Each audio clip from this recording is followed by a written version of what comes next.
Arwakini machiegni nyinga Milton Ochieng.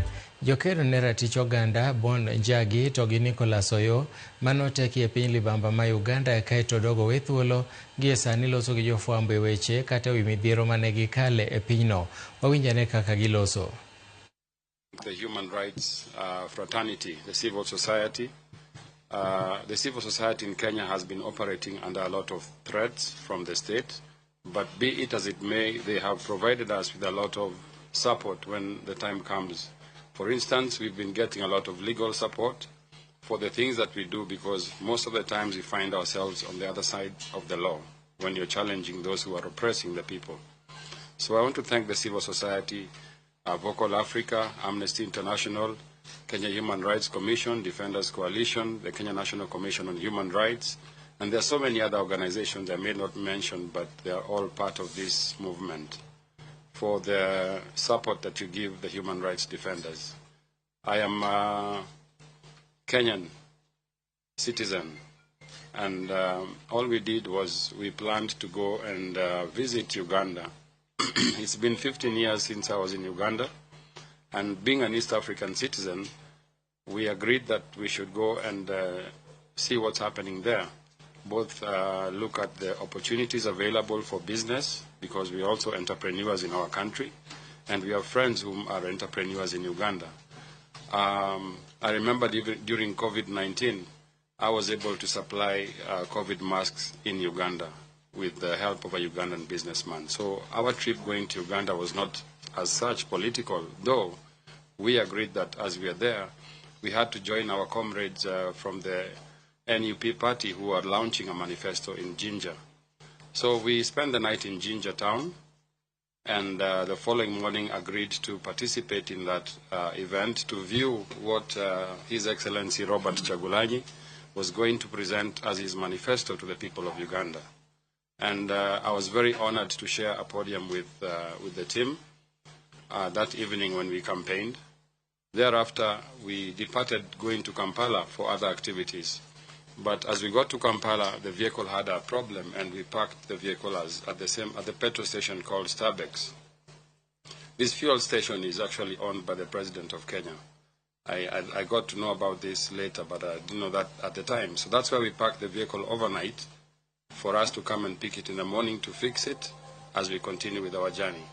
But at 10 o'clock in the morning, about 7 armed men, heavily armed military men, confronted us, and one of them introduced himself as an officer and said that we need to go with you, you need to come with us. And when I saw the formation, I knew that we have to comply, otherwise we might even expose ourselves to more danger. And that was the first day of the abduction. We call it an abduction because from the moment they picked us to the moment they released us, the Ugandan government has been denying having us in custody. And perhaps this opportunity would be for me to plead to or rather to demand from the Ugandan government to release all the political prisoners that they're still holding in the camps. We have the brother to the Internal Affairs Minister, his own brother, the Minister for Internal Affairs, Mutafiri. He's looking for his brother. He was my bedmate. His brother has been in the same place for 4 months. The family doesn't know where he is. They think he's dead.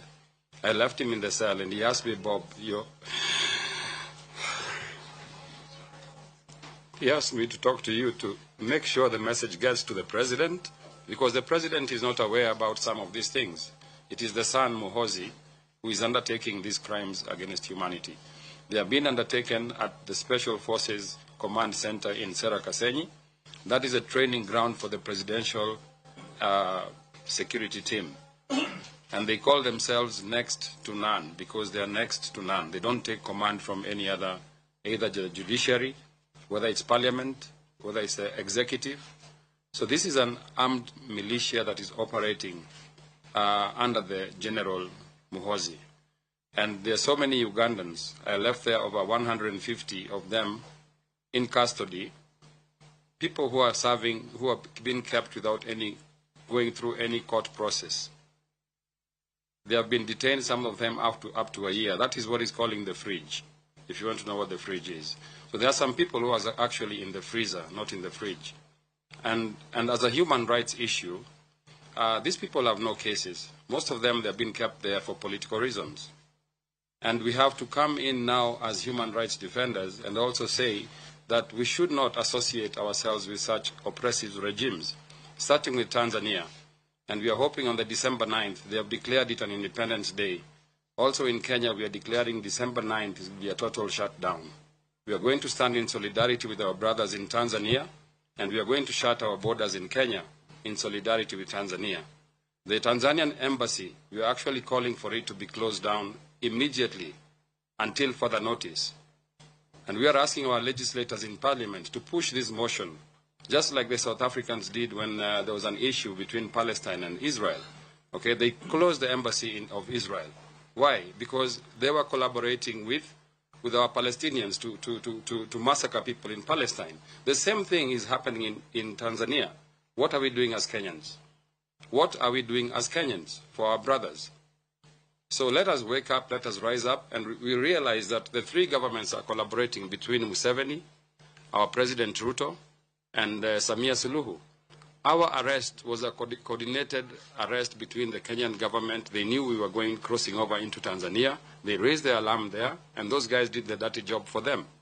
So we as a people have decided we are going to unite across borders between the Tanzanian people, the East African community, and to ensure that we put a check on the excesses of these governments. We want governments that are led by the values of human rights at the center of every administration. And we shall continue to fight for these rights for as long as we're alive. Thank you. So I think Nick can speak about Free Kenya movement, and we open up the question plan. Long live Bob Njagi, long live! Long live! Long live Nicholas Oyoo, long live! Long live! Forward to democracy, forward! Forward!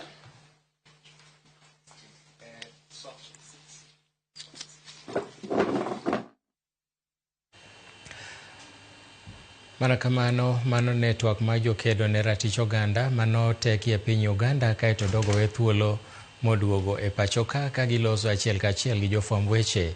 Ka wadhi nyime en ni jatend migawo mar somo Julius Oganda